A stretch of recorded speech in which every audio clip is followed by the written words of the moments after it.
അന്ന് +2 കഴിഞ്ഞ സമയത്ത് തയ്യലിന് പോയാൽ മതി എന്ന് പറഞ്ഞപ്പോൾ അന്ന് കേട്ടില്ല. അന്ന് എഞ്ചിനീയറിംഗിന് പോകണമെന്ന് പറഞ്ഞ് മോങ്ങി. എന്നിട്ടാ എഞ്ചിനീയറിംഗിന് കൊണ്ടുപോയി തള്ളിയത്. അന്ന് തയ്യലിന് പോയിരുന്നെങ്കിൽ ഇപ്പൊ വല്ല ട്രൗസർ കയറിയത് തുന്നായിരുന്നു, അല്ലെങ്കിൽ തലണ കവർ തുന്നായിരുന്നു ഇല്ലേ?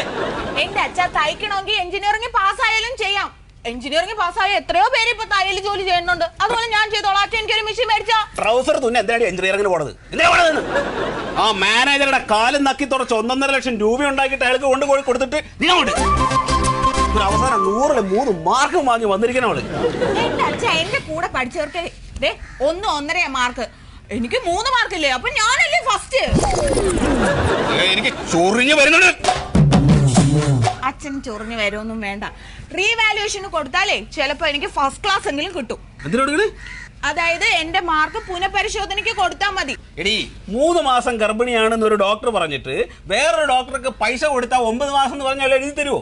എന്റെ അച്ഛ അങ്ങനെ സംഭവിച്ചിട്ടുണ്ട്.